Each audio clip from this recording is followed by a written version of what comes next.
Assalamualaikum warahmatullahi wabarakatuh. Alhamdulillah, alhamdulillahi rabbil alamin.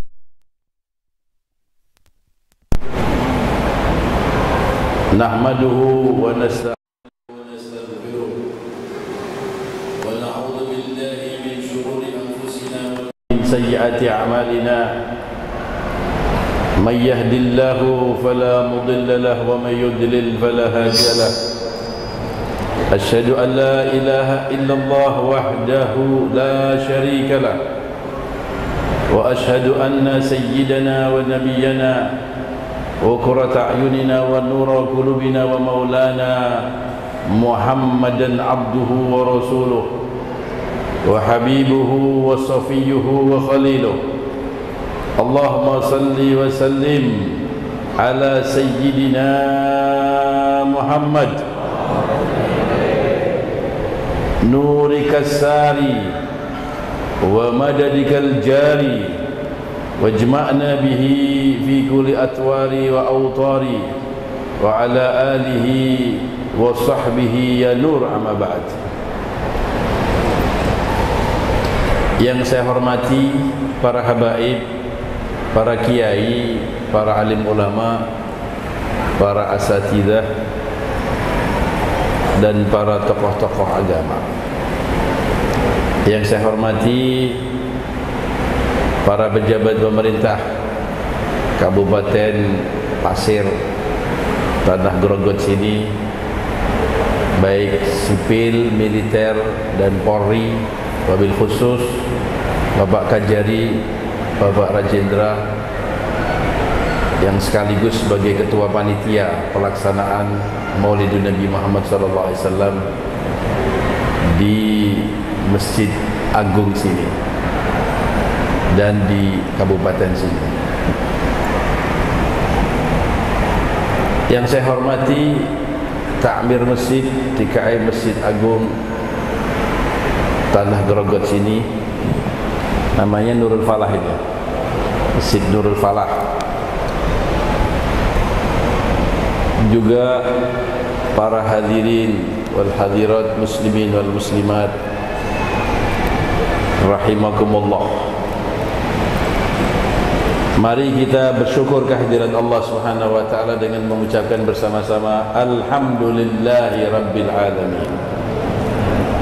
Kita bersyukur karena kita diberi taufik oleh Allah untuk duduk di masjid raya ini, membuat sebuah acara yang insya Allah akan menjadikan kita beruntung dan berjaya dunia dan akhirat.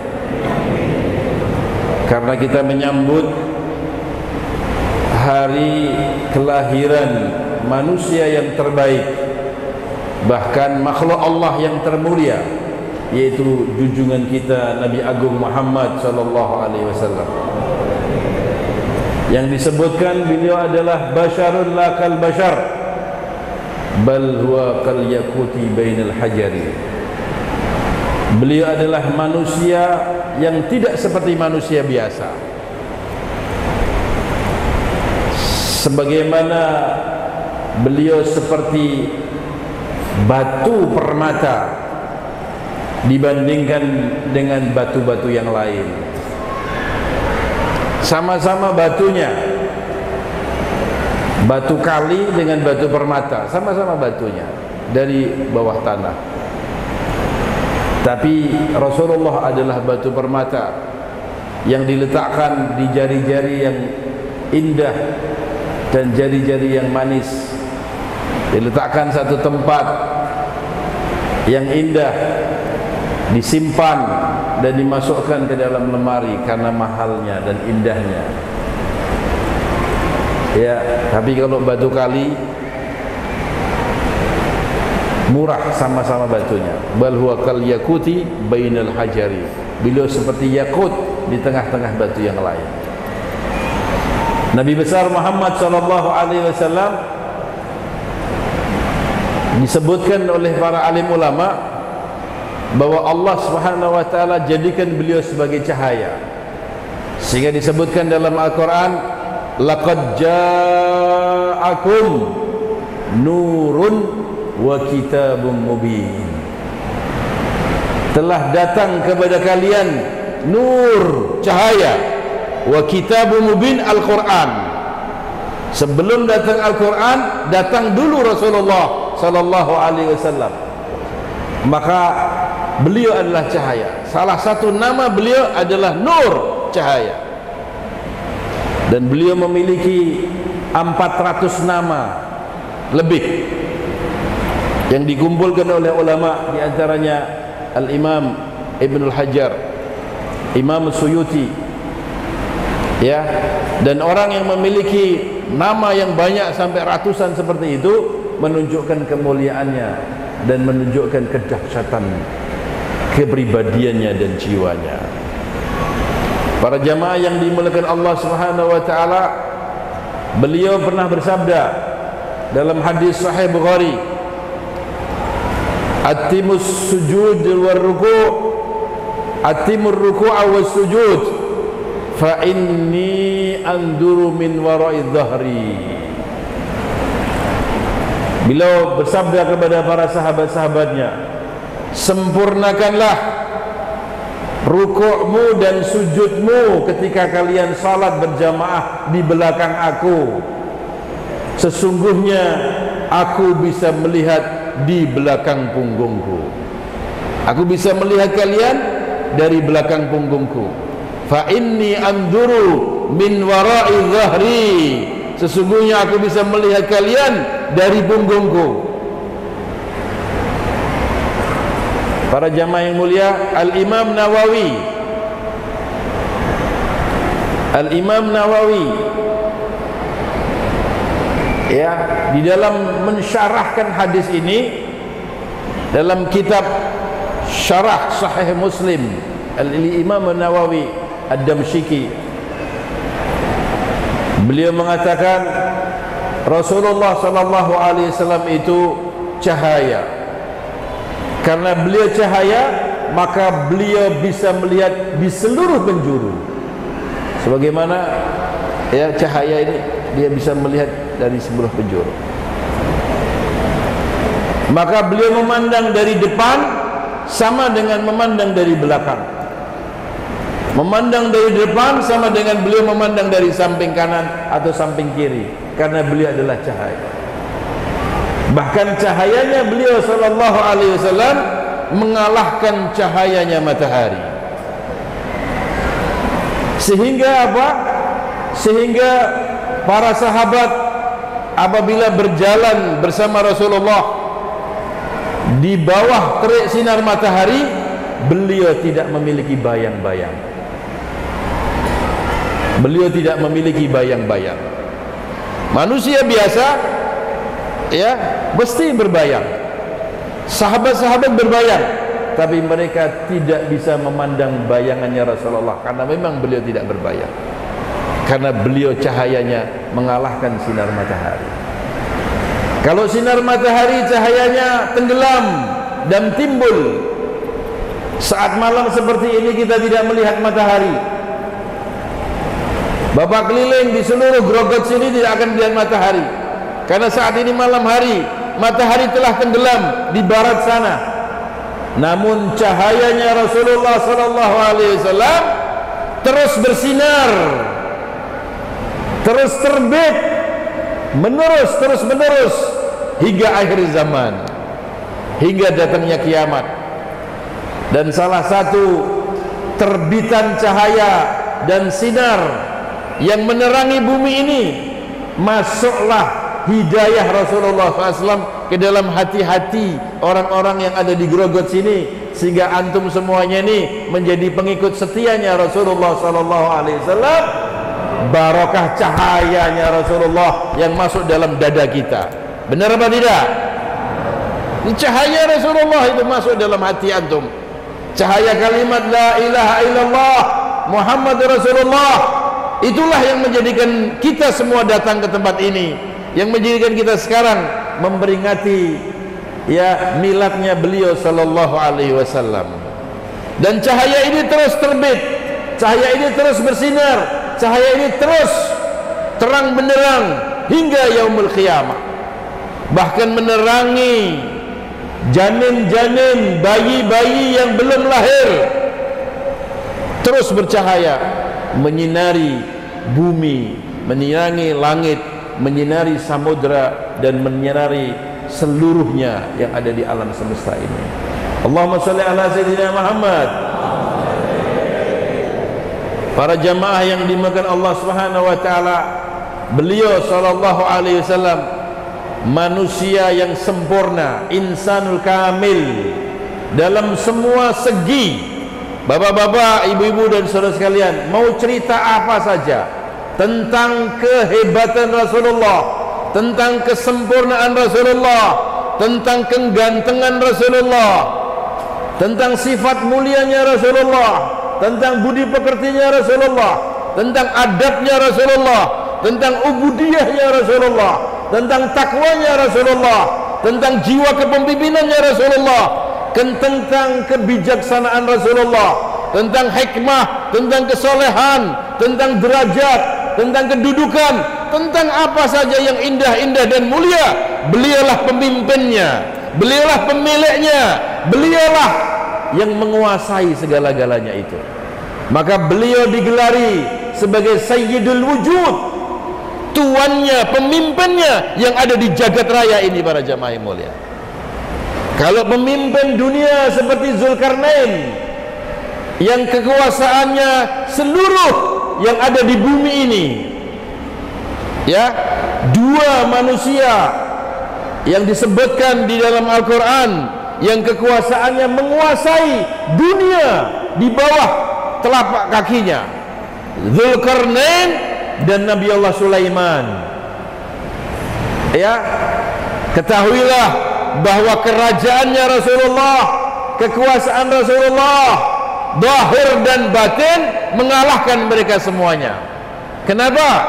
Karena 7 lapis langit, 7 lapis bumi, samudra, bulan, bintang, matahari, hewan, tumbuh-tumbuhan, udara dan seluruhnya, mereka menghormati Rasulullah, mereka mengtakzimi Rasulullah sallallahu alaihi wasallam dan mengenal Rasulullah sallallahu alaihi wasallam sejak beliau bayi, belum beliau dewasa. Ketika Sayyidatina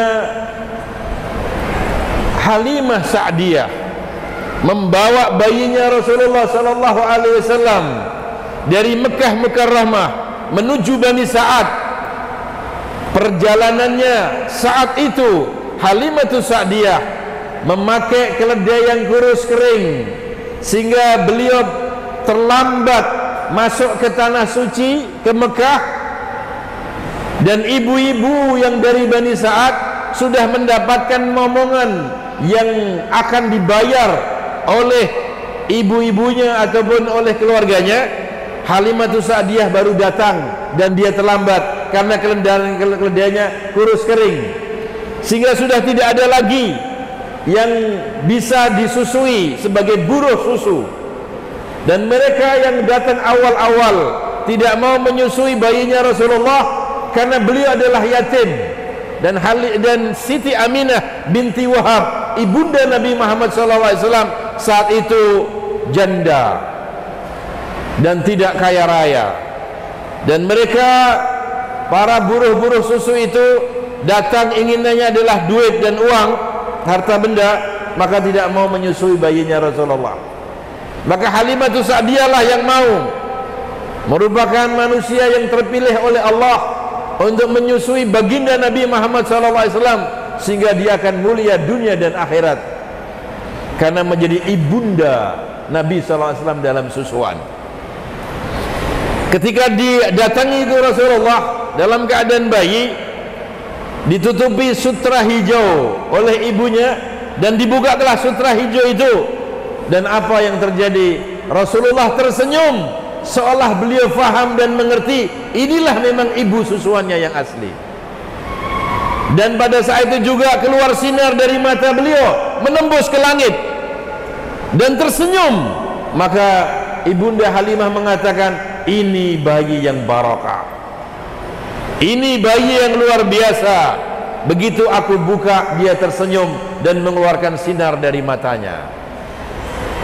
Kemudian diambillah, diizinkan untuk diambil dan dibawa ke Bani Sa'ad. Maka begitu dipeluknya Rasulullah yang dalam keadaan bayi oleh Halimatus Sa'diyah, subhanallah, air susu daripada Halimatus Sa'diyah saat itu juga keluar dengan derasnya. Padahal semalaman bayinya dia sendiri, anak bayi dia sendiri dalam keadaan kelaparan dan menangis karena kering susunya, karena tidak ada yang digunakan untuk makan dan minum, karena dia dalam keadaan miskin.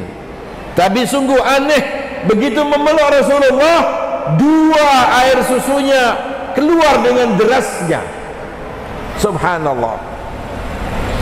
Kemudian Rasulullah disusuinya dari sebelah kanan, beliau meminumnya.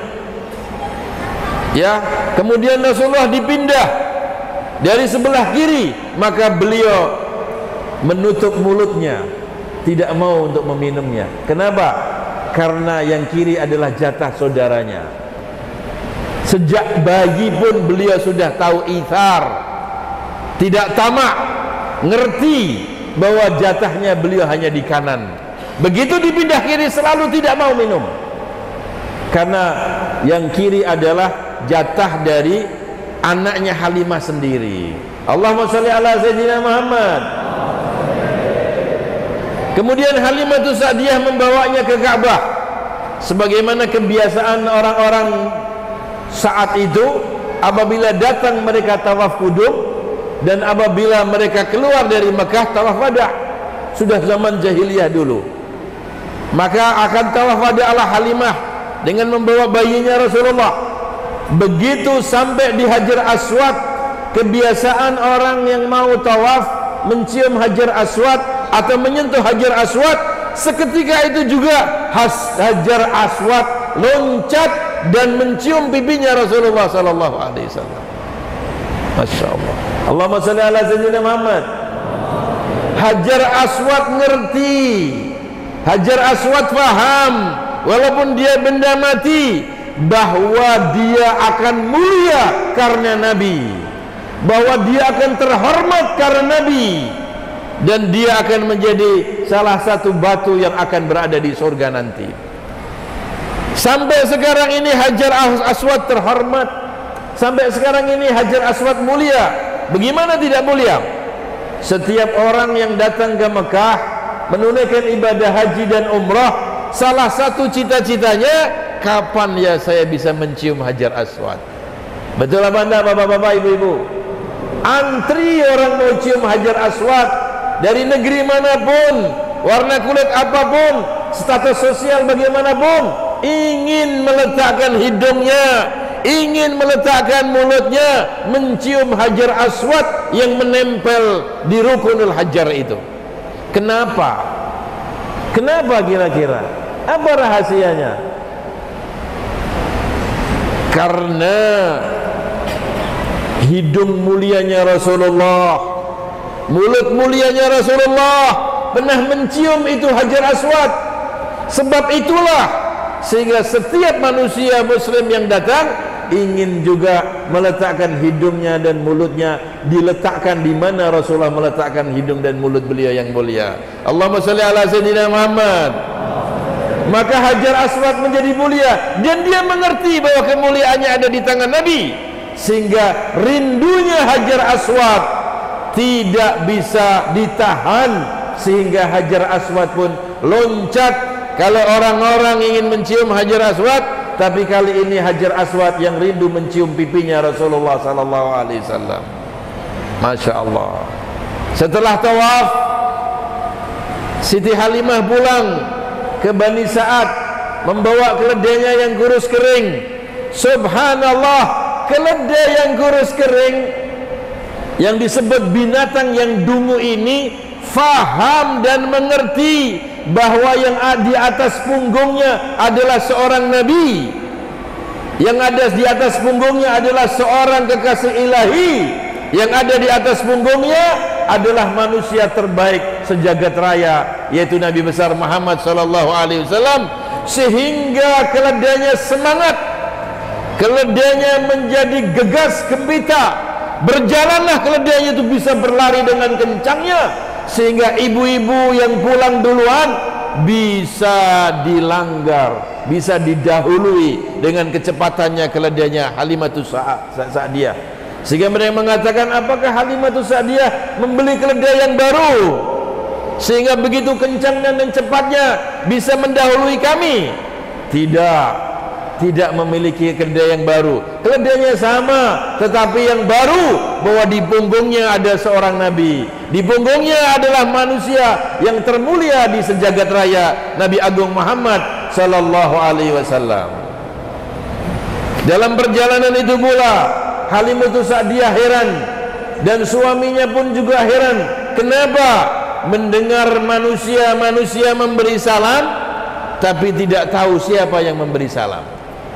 Assalamualaikum ya Rasulullah, Assalamualaikum ya Nabi Allah, Assalamualaikum ya Habib Allah.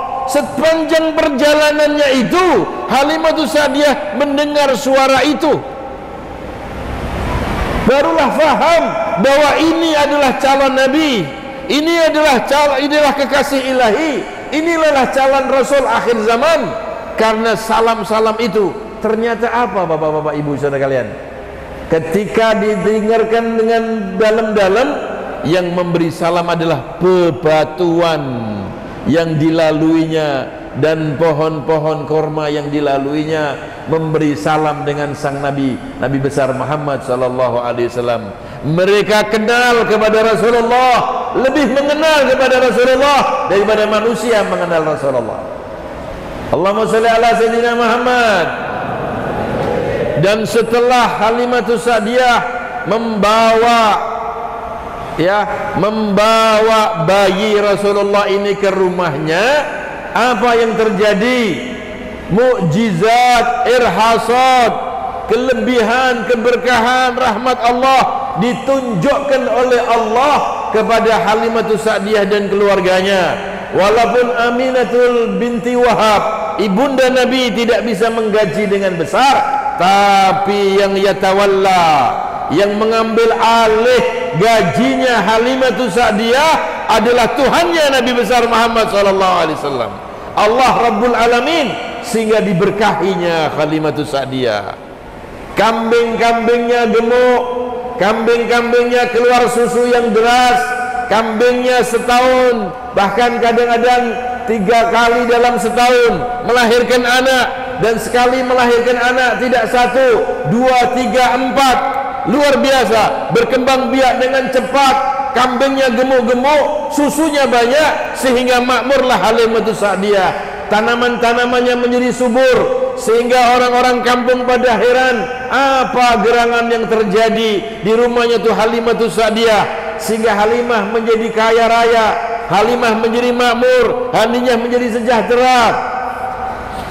Memesan kepada para penggembalanya, kalau mengembala kambing bersama-sama dengan Halimah atau dengan putranya Halimah, karena mungkin dia tahu padang rumput yang banyak, padang rumput yang subur, mereka akhirnya mengembala bersama-sama dengan Halimah, tapi mereka pulang kambingnya pun sama saja.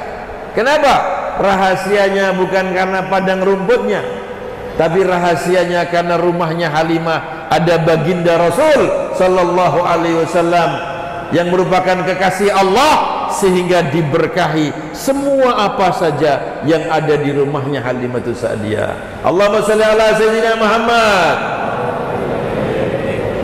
Sehingga sebagian ulama mengatakan, wahai muslimin, wahai muslimat, dahulu kala ketika orang-orang tidak mau menyusui Rasulullah, ibu-ibu buruh pensusuan itu tidak mau menyusui bayinya Nabi karena beliau miskin dan beliau yatim, tetapi Halimatus Sa'diyah lah yang ikhlas walaupun beliau miskin dan dalam keadaan yatim, mau menyusui Rasulullah dan membawa Rasulullah ke rumahnya sehingga diberkahi oleh Allah, dimakmurkan oleh Allah, disejahterakan oleh Allah, dibahagiakan oleh Allah, diberi kenikmatan dan kesuksesan oleh Allah Ta'ala.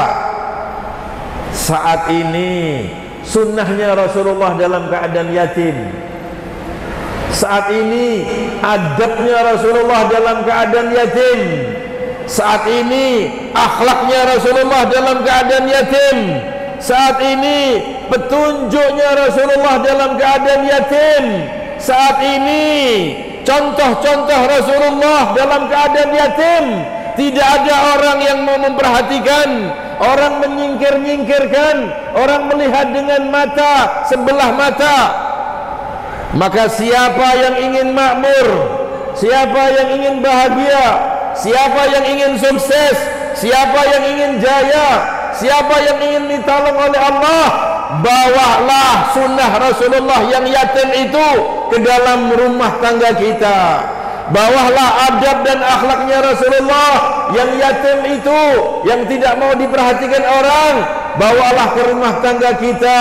Akhlaknya, sifatnya, adabnya, sunnahnya, petunjuknya, bawa ke rumah kita sehingga istri kita hidup dengan sunnah, diri kita hidup dengan sunnah, anak kita hidup dengan sunnah, seluruh rumah tangga kita hidup dengan sunnah Rasulullah. Maka akan turun barakah Allah, akan turun rahmatnya Allah, akan turun kebahagiaan dari Allah, akan turun pelindungan Allah, akan turun kemuliaan, akan turun derajat, akan turun ya segala kebaikan-kebaikan yang ada di sisi Allah Subhanahu wa ta'ala karena kita membawa sunnahnya Rasulullah, karena kita membawa akhlaknya Rasulullah yang yatim itu. Bapak-bapak, ibu-ibu dan saudara sekalian, pada zaman ini ya orang menikahkan anaknya dengan cara yang tidak sunnah Rasulullah. Pada saat ini banyak remaja-remaja kita berpakaian tidak dengan syariatnya Rasulullah. Pada saat ini kita tidak tahu bagaimana ajaran Rasulullah dalam makannya Rasulullah, minumnya Rasulullah, tidurnya Rasulullah, pakai pakaiannya Rasulullah, keluarnya Rasulullah dari rumah bagaimana adabnya dan akhlaknya. Ketika Rasulullah berada di rumah bagaimana akhlak dan adabnya, bagaimana Rasulullah bersikap dengan tetangga, bersikap dengan istri, bersikap dengan anak, bersikap dengan kawan, bersikap dengan lawan. Kita tidak mengenal itu para jamaah yang mulia, tersingkirkan itu, menjadi yatim dan tidak dikasih perhatian. Maka mudah-mudahan kita menjadi orang yang peduli dengan sunnah Rasulullah. Mudah-mudahan kita menjadi orang yang sadar dengan sunnah Rasulullah dan kita jadikan sebagai jalan hidup kita. InsyaAllah kita akan berjaya dan bahagia dunia dan akhirat. Amin ya rabbal alamin. Allahumma salli ala Sayyidina Muhammad. Para jamaah yang dimuliakan Allah, Nabi besar Muhammad sallallahu alaihi wasallam adalah sayyidul wujud yang memiliki kelebihan-kelebihan yang luar biasa. Di antara kelebihan beliau para jamaah yang mulia, secara wajah beliau mengatakan, utitu jamalal kamil, utitu jamalal kullahu, wa uti akhi Yusuf satrul jamal. Saya ini dianugerahi oleh Allah kebagusan, kegantengan, kesempurnaan fisik sempurna 100%. Saudara saya Yusuf diberi oleh Allah Sayyidina Yusuf alaihissalam saja. Nabi Yusuf alaihissalam diberi oleh Allah separuh kebagusan, separuh jamal, keindahan, separuh saja. Rasulullah sempurna para jamaah, 100%. Ulama mengatakan bedanya apa gantengnya Nabi Yusuf dengan gantengnya Rasulullah. Kalau gantengnya Nabi Yusuf membuat perempuan-perempuan kepincut. Kenapa? Karena kewibawaannya kalah dengan gantengnya. Tapi Rasulullah sallallahu alaihi wasallam ya kewibawaannya hebah namanya. Hebah, kewibawaan mengalahkan daripada kebagusannya, sehingga setiap orang yang memandangnya tidak menimbulkan syahwat. Yang kedua, tidak ada orang yang berani memandang Rasulullah. Jangankan perempuan-perempuan, sahabat-sahabat yang gagah perkasa saja, seperti Sayyidina Umar bin Khattab, Sayyidina Ali bin Abi Thalib, Sayyidina Abu Bakar Siddiq, Sayyidina Khalid bin Walid, tidak berani memandang wajah Rasulullah. Memandang hanya sedikit, begitu lihat menunduk lagi, menunduk sedikit saja, tidak berani mematap gitu. Kenapa? Wibawanya yang sangat luar biasa. Disebutkan dalam sejarah, apabila Rasulullah berjalan di Mekah Mukarramah, seperti ada ribuan tentara yang ada di belakangnya, sehingga semua orang yang ada di depannya mesti tunduk karena wibawanya luar biasa. Apabila beliau sudah niat ya melawan musuhnya yang memusuhi beliau, kemudian beliau sudah bersiap-siap memakai baju besi, baru keluar satu langkah dari rumahnya, 30 hari perjalanan jarak musuh, mereka sudah grogi menghadapi Rasulullah.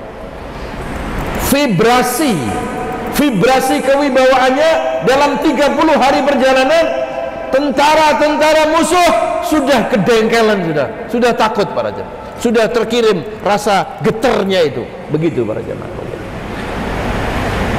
Ada satu orang Quraisy ya yang disebutkan sebagai pendekarnya Quraisy, orang yang pandai dalam main panah, orang yang pandai dalam main pedang, orang yang pandai naik kuda, tangkas dalam berkuda dan main pedang, tangkas di dalam memanah dan menombak. Maka dia tawaf di Ka'bah. Rasulullah sudah berada di Madinah, dan dia mengatakan kepada orang-orang kafir Quraisy, pembesar-pembesar Quraisy, ya, berberak ngomong-ngomong dia, kalau seandainya ada orang yang menjamin, kalau seandainya ada orang yang menjamin keluargaku dan hidupnya rumah tanggaku, maka saya akan datang ke Muhammad dan saya akan bunuh Muhammad ke Madinah saja. Tahukah kalian bagaimana kehebatan saya dalam main pedang? Tahukah kalian bagaimana kehebatan saya dalam main tombak dan main panah? Tahukah kalian bagaimana saya memacu kuda? Maka kalau ada orang yang menjamin keluargaku, saya akan datang ke Madinah dan saya akan bunuh Muhammad. Begitu. Kemudian ada satu orang kaya raya dari pembesar Quraisy berdua sama orang ini, dipanggil orang ini, berisik-bisik, kamu ke rumah lah. Kamu ke rumah. Dipanggil akhirnya. Saya akan jamin semua kehidupan kamu. Kamu butuh berapa? Butuh sekian dinar, butuh sekian untuk dalam perjalanan, saya jamin. Nih untuk keluargamu, ini untuk perjalananmu, dan kalau ada apa-apa saya jamin semua padamu. Kamu berangkat ke Madinah sana, ya, bunuh Muhammad. Berdua nih, berbisik-bisik nih, berangkat ya, memacu kudanya yang tangkas dengan peralatan yang lengkap, ada tombak, ada panah, ada pedang, jalan dia ke sana Madinah. Ya, sesampai di Madinah Munawwarah, ya, sampai di Madinah Munawwarah, Rasulullah SAW saat itu ada di rumahnya sahabat. Tanya sama orang, mana Muhammad? Muhammad ada di sana. Diketuk pintunya. Rasulullah tahu, Fulan bin Fulan. Dibuka sahabat-sahabat yang menunggu pintu itu, Fulan bin Fulan ya Rasulullah, ingin berjumpa engkau ya Rasulullah. Maka sahabat-sahabat besar mengatakan, jangan ya Rasulullah, bahaya kalau kau menemui, biar kami yang menemui. Tidak, dia mencari aku, kata. Dia mencari aku, maka saya akan datang menemui orang itu. Rasulullah berani. Maka Rasulullah datang buka pintu. Begitu Rasulullah membuka pintu dan orang itu di hadapan Rasulullah, langsung gemetar orang itu. Tidak bisa berbuat apa-apa, tidak bisa bergerak apa-apa. Dia tunduk, bergemetar, takut kepada Rasulullah. Wahai Fulan, untuk apa kamu kesini? Itu setelah peperangan Badar. Saya datang ke sini untuk menebus saudara saya yang kau tawan di peperangan Badar. Saya membawa sejumlah uang ya Muhammad, untuk menebus saudara saya yang kira-kira berapa tebusan itu. Apa kata Nabi? Bukan. Kamu datang ke sini untuk membunuh saya, bukan untuk menembus daripada saudara kamu yang ditawan kepada. Bukankah pada hari ini jam sekian di tempatnya Fulan itu kamu berbicara kalau ada orang yang menjamin keluarga saya, dan kalian tahu bagaimana ketangkasan saya dalam main pedang, ketangkasan saya dalam menombak, ketangkasan saya dalam memanah dan berkuda. Ada yang menjamin keluarga saya akan datang ke Madinah dan membunuh Muhammad. Bukankah itu pembicaraan kamu? Dan Fulan itu telah menjamin kamu, dan kamu datang ke sini untuk membunuh saya? Benar ya Muhammad. Tanganmu mana? Saya akan bersyahadat, asyhadu an la ilaha illallah wa asyhadu anna Muhammadar Rasulullah. Tidak ada yang tahu ini kecuali saya dan orang itu. Kok kamu bisa tahu bahwa aku ini berunding dalam pembicaraan itu? Kok kamu tahu? Tidak ada yang tahu kecuali seorang nabi. Saya yakin bahwa kamu nabi. Ya, akhirnya ada orang itu masuk Islam. Takut dan masuk Islam. Begitulah para jamaah yang mulia, kewibawaan Nabi Muhammad SAW. Para jamaah yang mulia, wajah Rasulullah SAW ya berbeda dengan Nabi Allah Yusuf. Nabi Yusuf, setiap orang yang melihat wajah Rasulullah lebih tertarik, seperti cerita yang ada di surat Yusuf kan ya, yang tidak saya ceritakan di sini Pak. Para jamaah yang mulia, Nabi Muhammad SAW itu keringatnya ini wangi, lebih wangi daripada minyak kasturi, Pak. Wangi alami, lebih wangi daripada minyak misik. Diceritakan dalam riwayat, apabila musim panas beliau tidur, maka beliau berkeringat.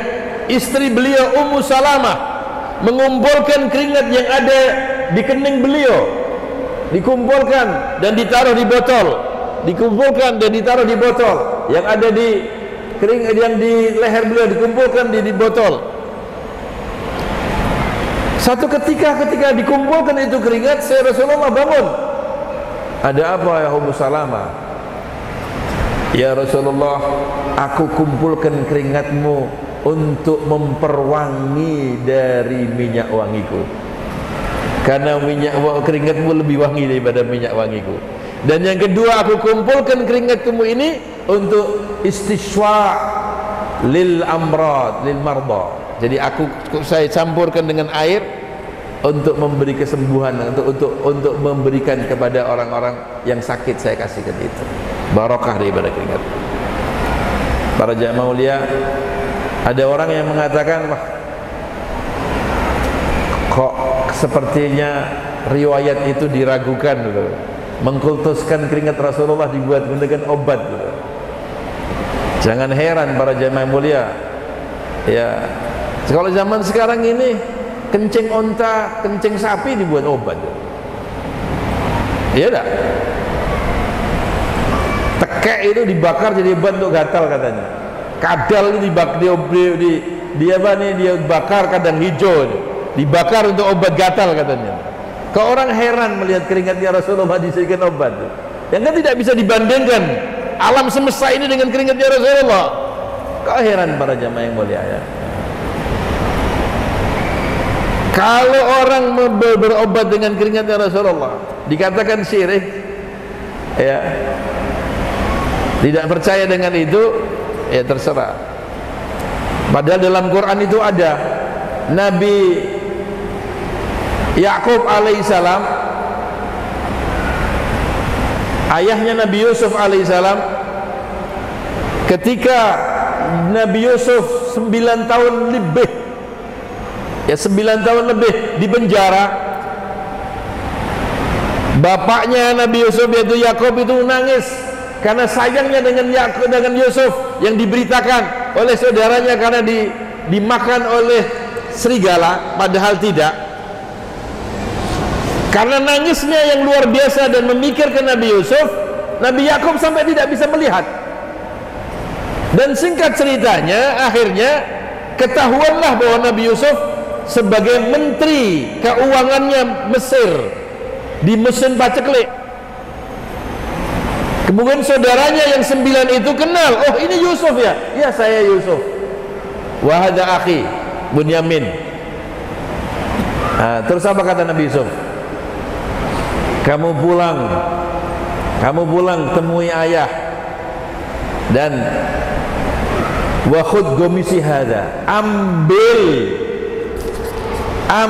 gamisku ini, bajuku ini, ambil bajuku ini dan selimutkan bajuku ini ke wajah ayahku, ya'ti basirah, dia akan bisa melihat nanti ayah saya.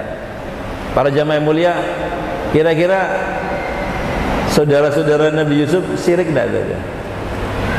Kok ngambil bajunya Nabi Yusuf untuk berobat? Para jamaah yang mulia, kira-kira baju itu apa tidak ada juga di tempat Nabi Syuaib? Kan enggak, baju kan banyak. Kenapa mesti bajunya Nabi Yusuf? Dan kenapa harus keringatnya Nabi Yusuf? Yang ada keringat Nabi Yusuf, baju yang dipakai yang ada keringat Nabi Yusuf. Itulah yang harus dimasukkan di wajahnya, ya'ti basirah, akan datang daripada pandangan Nabi Yakub. Kenapa? Itulah yang namanya barokah, Pak. Sama-sama baju, sama-sama keringat, tapi beda dong. Oh ini keringatnya Nabi, ingin bajunya Nabi, kan beda dengan beda. Ya walaupun di sana banyak baju juga, bahusanya juga banyak baju yang berkeringat juga, tapi ini bajunya Nabi Yusuf. Ini baju yang nempel tubuhnya Nabi Yusuf, yang ada keringat Nabi Yusuf, yang membuat bisa kembali pandangannya Yakub. Diceritakan dalam Quran. Akhirnya bisa melihat. Ini juga Ummu Salamah mengambil obat dari keringatnya Nabi besar Muhammad SAW. Allahumma sholli ala Muhammad. Para jamaah yang mulia, Nabi Muhammad itu kalau berjalan dalam satu gang, ya berjalan dalam satu gang, para jalan gitu. Kemudian ada orang lain, setelah beberapa lama ada orang lain berjalan di gang itu. Orang itu tahu bahwa Rasulullah baru lewat di gang ini. Kenapa? Wanginya masih tersemerbak di situ itu. Dan itu para jamaah mulia, sampai orang kafir itu kenal. Coba cerita di Fathul Mekah. Cerita di Fathul Mekah ada Ikrimah bin Abu Jahal. Para jamaah mulia, ini loh Pak, bapak-bapak, ibu-ibu, manusia yang paling toleransi, manusia yang paling tahu hak-hak asasi manusia adalah Nabi besar Muhammad SAW. Kalau ada orang sekarang ini menslogankan hak asasi manusia, omong kosong. Ya, mereka adalah penindas yang menggunakan, mereka penjajah. Jutaan manusia mati gara-gara mereka. Ya, Perang Dunia Kedua berapa juta orang yang mati para jemaah? Ya, Ada 1 juta lebih dalam perang dunia kedua. Jepang itu dibom atom, berapa ratus ribu orang yang mati, dan kesan daripada bom atomnya sampai sekarang banyak manusia yang cacat. Orang yang paling hebat menjaga hak asasi manusia adalah Rasulullah. Ketika Rasulullah membuka kota Mekah, ketika Rasulullah menundukkan kota Mekah, para jamaah yang mulia, apa yang Rasulullah lakukan? Satu, perjalanan membawa 10.000 tentara Rasulullah, dan beliau panglimanya, memimpin pasukan. Ada yang di sana, ada yang di sana, sebagian besar di bawah beliau. Begitu beliau berjalan hampir sampai kota Mekah, ada seekor anjing yang baru melahirkan anak di tengah jalan. Maka Rasulullah menghentikan barisan tentaranya yang berkuda dan beronta yang berjalan kaki. Berhenti, kata Rasulullah. Apa? Karena ada anjing di depannya yang baru melahirkan anak. Rasulullah berpikir, kalau nanti saya berjalan, saya lewati, tapi kuda situ, onta di situ, dan pasukan saya yang ribuan akan menginjak itu anjing, akan mati dan kesian. Berhenti itu Rasulullah. Apa kata Rasulullah? Panggil satu pasukan, satu orang, jaga ya, kamu jaga di sini. Kalau ada orang yang mau lewat dari pasukan, suruh berjalan ke kanan. Ya, kamu jaga. Rasulullah minggir ke kanan, Rasulullah berjalan, dan ini suruh menjaga. Anjing saja dilindungi sama Rasulullah. Najis bukan Allah. Rahmah. Ana rahmatul muhda. Aku inilah rahmat Allah yang dihadiahkan kalian. Wa ma arsalnaka illa rahmatan lil alamin. Tidaklah aku diutus kecuali pembawa rahmat untuk alam semesta. Rahmatan lil alamin. Al-alamun jamak dari alam. Alamun, alamani, alamuna. Dan alam, kullu ma siwallah fahuwa alam. Segala sesuatu yang bukan Allah adalah alam. Dan Rasulullah pembawa rahmat kepada seluruh yang selain Allah Ta'ala. Pembawa rahmat sampai pada orang non-muslim dan muslim. Tumbuh-tumbuhan, samudra, angin, bumi, langit, rahmat Rasulullah kepada mereka semuanya. Ya, karena rahmat lil alam. Kok bisa ya? Ya bisa. Selama ajaran Rasulullah SAW itu ada di bumi, para jamaah mulia, tidak akan terjadi kiamat. Sehingga orang-orang yang non muslim pun juga hidup dalam keadaan aman dan tentram, karena tidak kiamat. Ya enggak? Selama ada azan, selama ada salat, selama ada puasa, selama ada Quran, selama ada zikir, bumi ini aman, para jamaah mulia. Tidak akan diturunkan kiamat oleh Allah Ta'ala. Bahkan nanti di akhir zaman, ketika manusia dalam keadaan bejat dan keluar semua hatinya dari kebesaran Allah, tinggal ada satu manusia yang masih mengingat lesannya Allah. Satu manusia saja. Lainnya mereka adalah kufar semuanya, bejat semuanya dan durhaka dengan Allah. Hanya satu orang yang masih mengingat kalimat Allah di lisannya. Allah menunda datangnya kiamat sampai orang ini mati dulu. Kenapa? Allah tidak mau menghancurkan langit dan bumi sedang kalimat Allah masih ada di situ. Karena agungnya kalimat Allah. Begitu para jamaah yang mulia. Maka rahmat Rasulullah rahmatan lil alamin. Selama ajaran Rasulullah ada, alam ini tetap tentram, para jamaah. Alam ini tetap aman.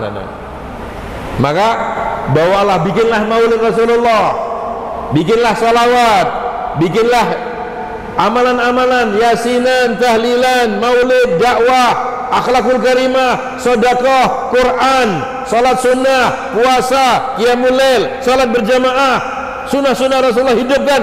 Maka tanah Grogot akan aman. Tanah Grogot akan diturunkan rahmat dan barokah oleh Allah Ta'ala. Kenapa? Karena amalan-amalan pengundang rahmat telah datang pada diri kita. Tetap kita pertahankan. Begitu para jamaah yang mulia. Jadi Rasulullah begitu. Terus apa Pak? begitu Mekah Mukarramah sudah dikuasai Rasulullah, bagaimana Rasulullah menghargai tokoh-tokoh, pemimpin-pemimpin yang dulu mengusir Rasulullah, yang dulu membunuh keluarga beliau, yang dulu mengusir dari para sahabatnya sampai hijrah ke Madinah, yang dulu membunuh keluarga Yasir, yang dulu mengancam Rasulullah, menindas Rasulullah dan sahabat-sahabatnya. Pemimpin-pemimpin itu dihargai oleh Rasulullah. Rasulullah mengatakan, man dakhala baita Abu Sufyan fahuwa amin, man dakhala baitu fulan fahuwa amin, man dakhala baitu fulan fahuwa amin, man dakhala Masjidil Haram fahuwa amin. Siapa yang datang rumahnya Abu Sufyan maka aman. Abu Sufyan itu pemimpin orang kafir yang mengusir Rasulullah, yang menindas Rasulullah dan sahabatnya. Bukan saja dia aman, tidak dibunuh Rasulullah dan tidak dipenjara Rasulullah sebagai tawanan perang, bahkan orang yang berlindung di rumahnya pun aman, tidak disentuh Rasulullah, tidak disentuh Rasulullah SAW, tidak ditangkap dan dipenjara, padahal dia pemimpin yang dulu menghancurkan daripada banyak sahabat-sahabat Rasulullah. Begitu para jamaah melihat Rasulullah menghargai, itu namanya Abu Sufyan. Nah, kemudian apa? Ada satu pemimpin orang Quraisy yang takut dengan Rasulullah. Wah, ini Muhammad pasti membunuh saya nih, karena saya sudah banyak sekali ya berbuat jahat kepadanya, berbuat jahat kepada sahabatnya, dan berbuat jahat kepada keluarganya. Saya tidak mungkin diampuni oleh Rasulullah. Sehingga orang itu lari. Siapa Pak? Ikrimah bin Abu Jahal. Ikrimah bin anaknya Abu Jahal. Dia tahu bahwa bapaknya mati di dalam peperangan Badar, sehingga dia balas dendam dengan umat Islam, banyak mengganggu umat Islam, banyak mengganggu Rasulullah, banyak menghasut dan menghasut. Maka dia takut dengan dirinya sendiri. Larilah dia. Larilah waktu Rasulullah memasuki kota Mekah, memimpin Mekah, Fathul Mekah, lari itu Ikrimah. Kemana Pak? Lari ke arah Yaman. Lari ke Yaman. Sampailah ke pantai yang namanya Birkul Ghimat. Birkul Ghimat. Birkul Ghimat itu pantai antara Yaman dengan Saudi Arabia kalau sekarang ini. Masuklah dia ke dalam kapal, mau lari, nyebrang kapal, nyebrang laut. Begitu masuk kapal, ternyata orang-orang yang ada di kapal itu muslim semuanya. Wahai Tuan, boleh masuk kapal kalau kalian mengucapkan la ilaha illallah. Qulu la ilaha illallah tuflihu. Ucapkan la ilaha illallah, kamu akan berjaya. Apa kata Ikrimah? Saya itu lari dari Mekah karena saya lari dari kalimat la ilaha illallah. Kok sekarang di sini ketemu la ilaha illallah lagi katanya. Akhirnya dia tidak jadi naik kapal. Dia sembunyi, dia sembunyi dengan pengawalnya, dia sembunyi. Istrinya Ikrimah masuk Islam. Istrinya Ikrimah masuk Islam. Kemudian istrinya menghadap Rasulullah SAW dan mengatakan, ya Rasulullah, saya ini adalah istrinya Ikrimah bin Abu Jahal dan saya masuk Islam.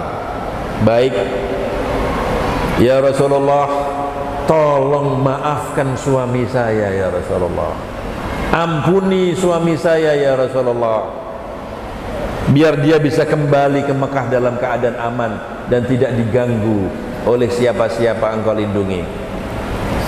Saya maafkan suamimu, saya ampuni semua kesalahan suamimu, suruh dia pulang di sini, saya yang jamin keamanannya, tidak ada orang yang mengganggu dia.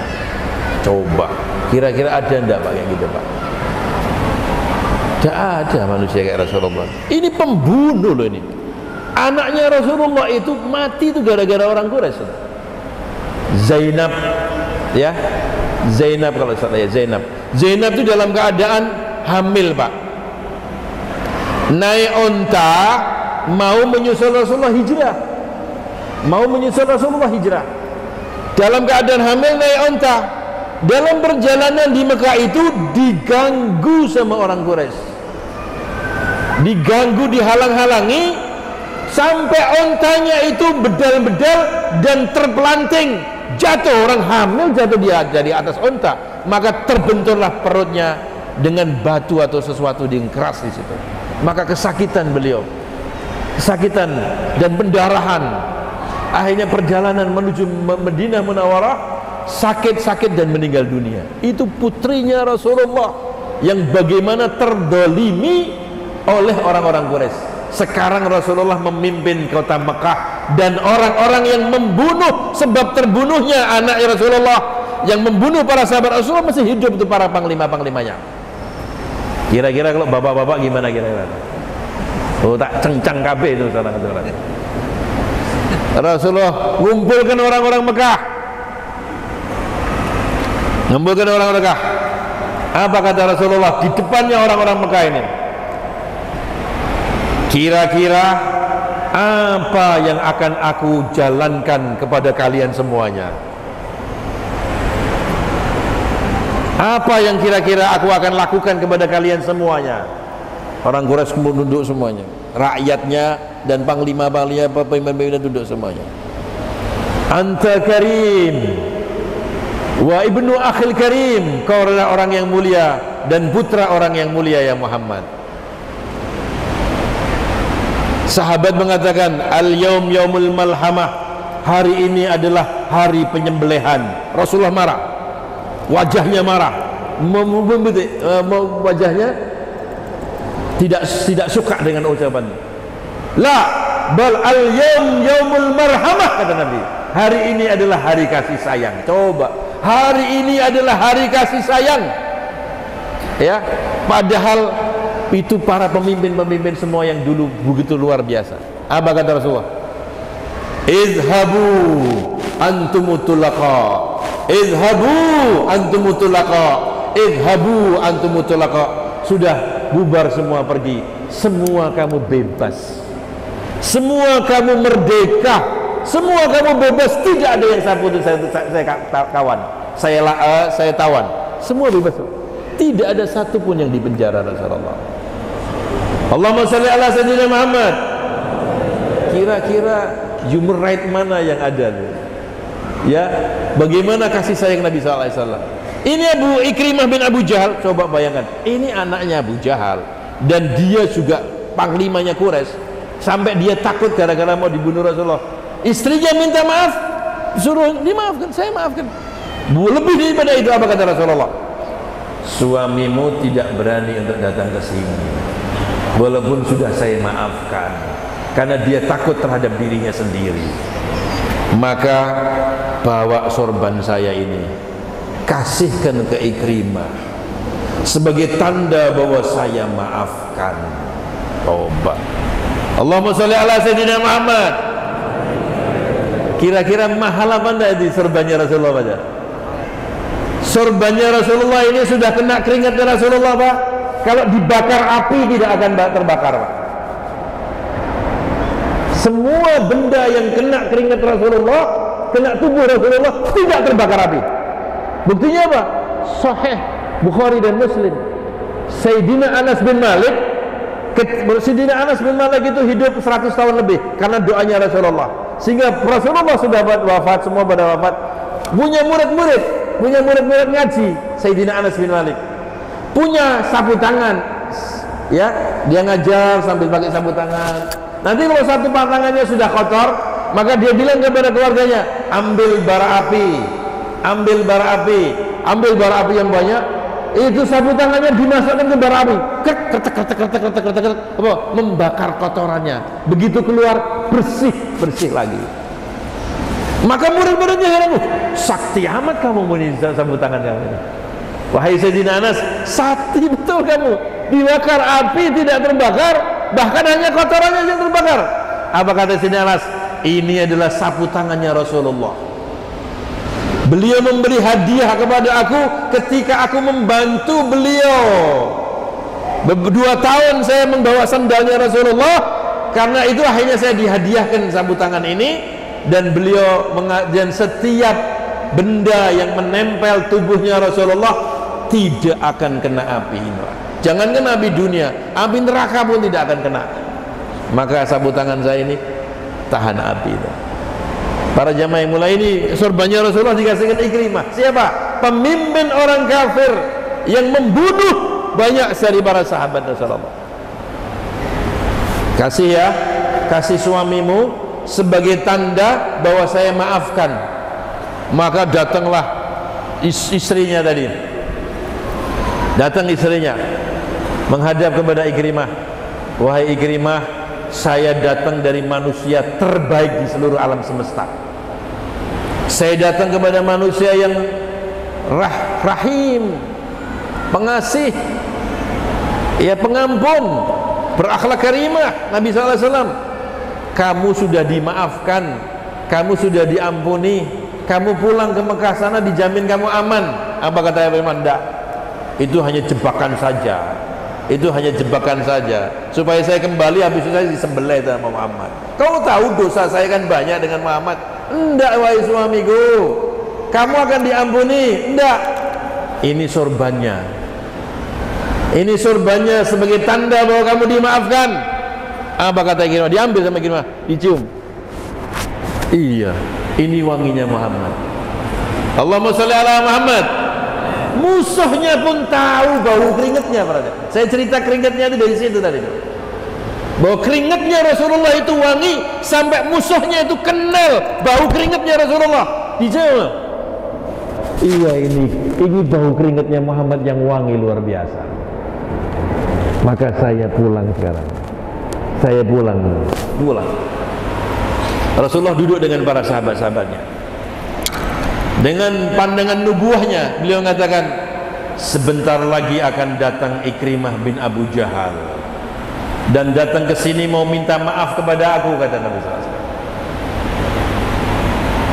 Jangan sekali-kali kalian menyebut dosa-dosa ayahnya,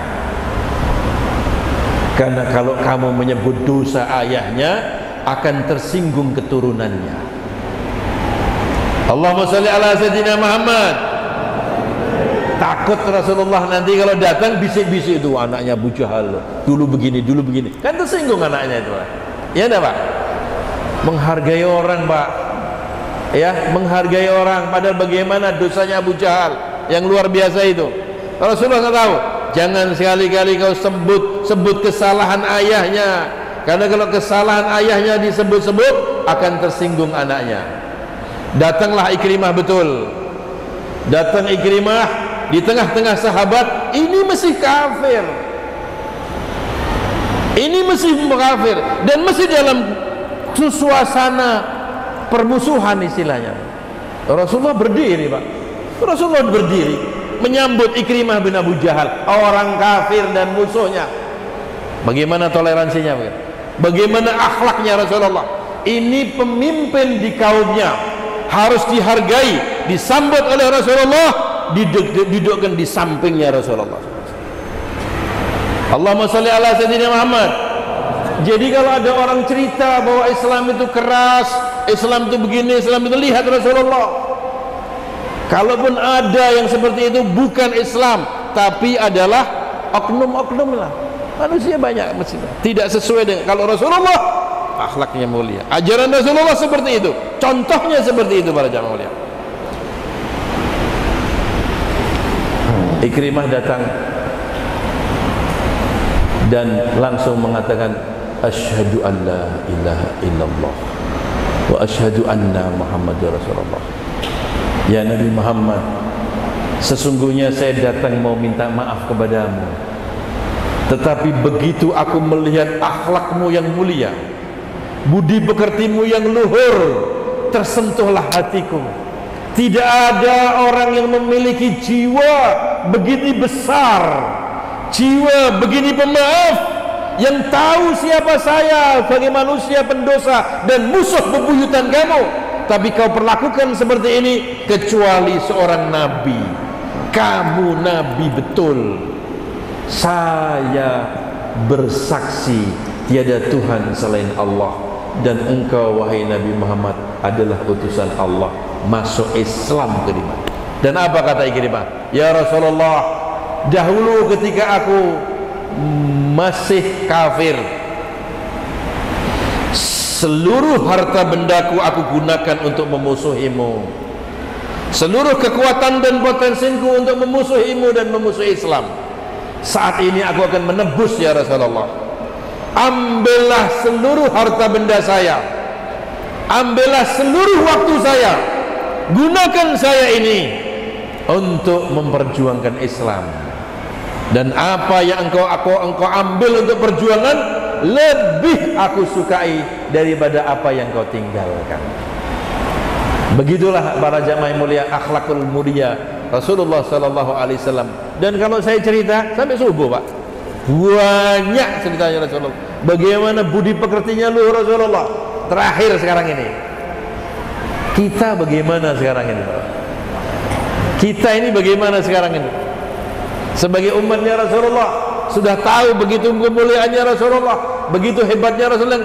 Satu debu yang saya ceritakan, karena tidak ada orang yang tahu hakikatnya Rasulullah kecuali Allah. Sayyidina Ali bin Abi Thalib, Sayyidina Umar bin Khattab, ketika ketemu dengan Sayyidina Uwais Al-Qarni, Sayyidut Tabi'in, beliau mengatakan, Sayyidina Uwais, ya Sayyidina Umar, Khalifatul Rasulullah, Amirul Mu'minin, wahai Sayyidina Ali bin Abi Thalib, kita tidak mengenal Rasulullah kecuali hanya mengenal bayangan-bayangan saja. Ma'arafna Rasul illa dhillah. Kita tidak kenal Rasulullah kecuali bayangannya.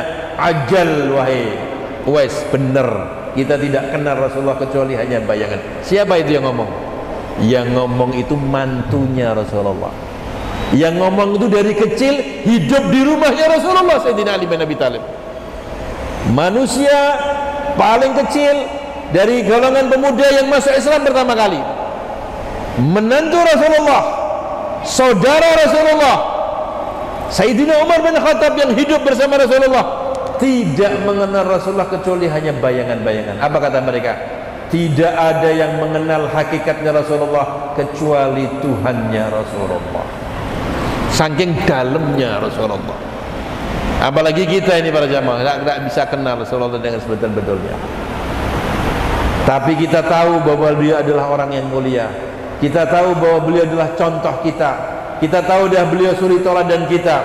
Untuk itu bapak-bapak, ibu-ibu sekalian, kunci keselamatan kita, kunci kebahagiaan kita, kunci kenikmatan kita ada di tangannya Rasulullah. Bagaimana? Ittiba dengan Rasulullah, menjalankan sunnah-sunnah Nabi, hiduplah sesuai dengan syariatnya, hiduplah sesuai dengan ajarannya, kita akan selamat dunia dan akhirat. Saya mau tanya, kira-kira apa yang paling menggembirakan Rasulullah? Kan kita kepingin Rasulullah gembira ya. Perbuatan apa yang paling akan menggembirakan Rasulullah? Yang paling menggembirakan Rasulullah, bapak-bapak, ibu dan saudara sekalian, apabila kita memikirkan umatnya Rasulullah. Faham bapak-bapak, ibu-ibu? Jadilah orang yang paling bermanfaat untuk umatnya Rasulullah. Tuntunlah manusia-manusia sejagat raya ini untuk kenal Allah. Tuntunlah manusia sejagat raya ini untuk kenal Rasulullah. Dengan apa? Dengan lisan kita. Dengan apa? Dengan perbuatan kita. Dengan apa? Dengan akhlak kita. Dengan budi pekerti luhur kita. Sehingga orang tahu bahwa ini adalah pengikut Rasulullah, adalah orang yang berbudi pekerti luhur, yang akhlaknya mulia. Karena yang paling difikirkan Rasulullah adalah nasib umatnya. Sehingga berakhir daripada hayatnya beliau mengatakan, ummati, ummati, umatku, umatku ya Allah. Begitu Rasulullah mendapatkan 3 doa yang mustajabah, maka silahkan ya Rasulullah, engkau dapat 3 doa yang mustajabah, minta apa saja engkau akan diberi oleh Allah. Rasulullah mengangkat tangannya dan beliau mengatakan, Allahumma gfir li ummati, ya Allah ampuni dosa-dosa umatku. Kenapa Rasulullah nyebut umat pertama kali? Karena Rasulullah dalam hatinya adalah umatnya.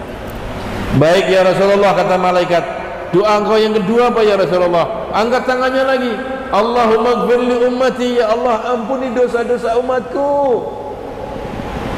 Baik ya Rasulullah, doa engkau yang ketiga, khaba'tu da'wati hadhihi al-mustajabah li ummati yaumal qiyamah. Aku simpan doaku yang mustajabah ini untuk memperjuangkan umatku nanti di hari kiamat.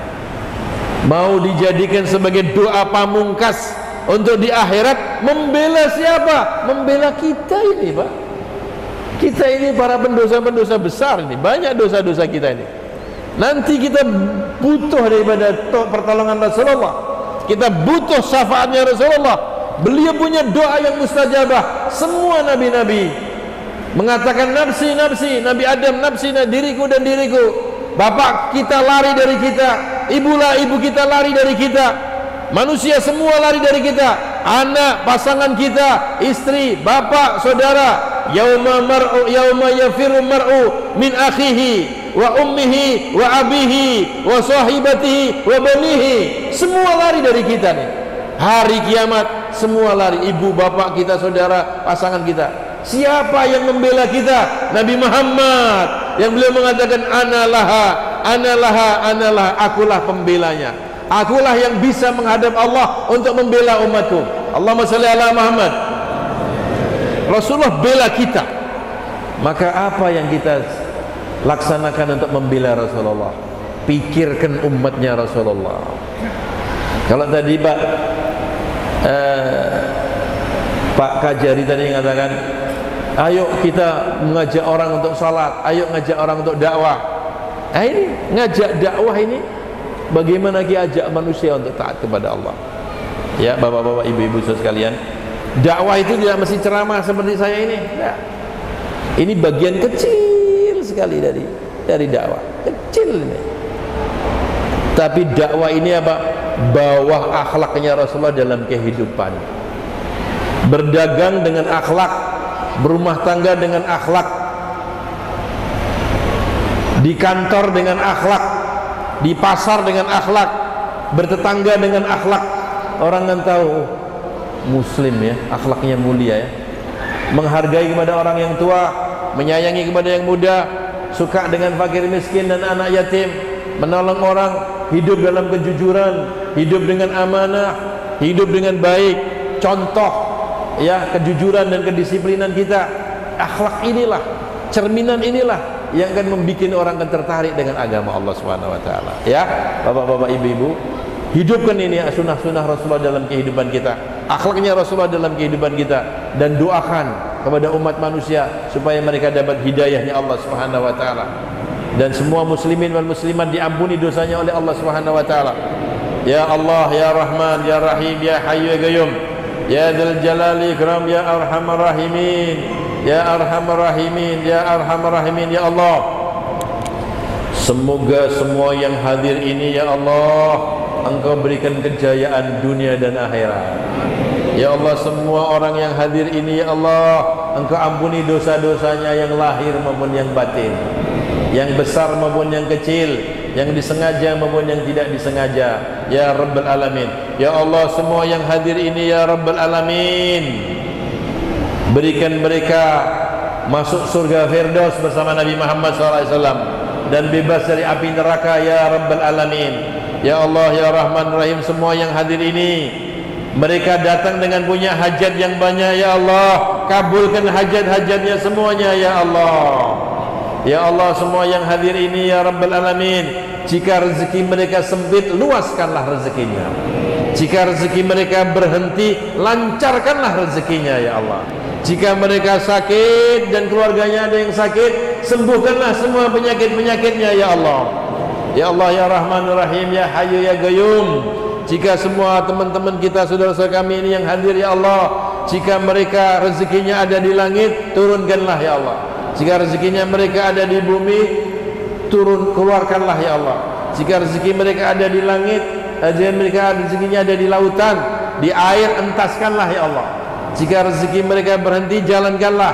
Jika rezeki mereka haram, halalkanlah. Jika rezeki mereka dosa, ampunilah dan maafkanlah ya Allah. Ya Rabbal Alamin, jika rezeki mereka sedikit, tambahkanlah ya Allah. Jika rezeki mereka banyak, tetapkanlah ya Allah.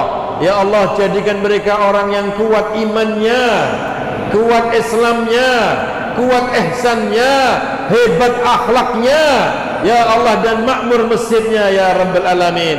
Ya Allah, ya Rahman Rahim, yang punya hutang, bayarlah semua hutang-hutangnya. Yang belum punya jodoh, datangkanlah jodohnya yang soleh dan soleha. Yang sudah punya jodoh belum dapat keturunan, berikan keturunan yang soleh dan soleha.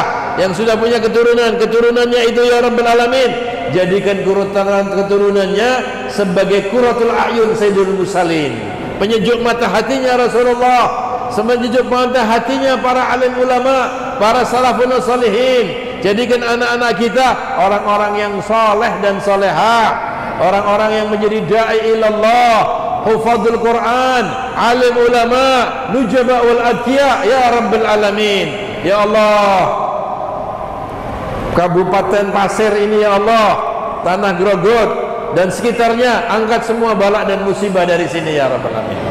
Angkat semua balak dan musibah dari sini ya Allah. Berikanlah keamanan, berilah ketentraman, berilah kebahagiaan, berilah kejayaan ya Rabbal Alamin. Ya Allah ya Rahman Rahim, ya Hayy ya Qayyum, ya Dzal Jalal Ikram, ya Arhamar Rahimin. Dan apabila kami nanti meninggal dunia, berikan husnul khatimah. Nas'aluka min khairi ma sa'alaka minhu abduka wa nabiyyuka Muhammadun sallallahu alaihi wasallam wa ibadika salihun, wa na'udzubika min syarri ma sa'alaka minhu abduka wa nabiyyuka Muhammadun sallallahu alaihi wasallam wa ibadika salihun, wa antal musta'an wa likal balak, wa la hawla wa la quwwata illa billahil aliyyil azim. Rabbana atina fid dunya hasanah wa fil akhirati hasanah wa qina adzabannar wa adkhilna al jannata mabrar ya aziz ya ghafar ya rabbal alamin. Wa sallallahu ala sayidina Muhammadin nabiy ummi wa ala alihi wa sahbihi wasallam, walhamdulillahi rabbil alamin. Bi sirril Fatihah.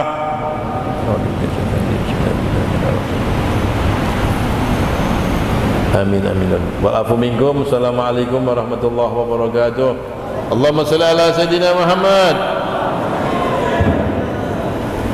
Mari kita sekalian, dan berikutnya doa beliau pada kita ini sudah sampai ke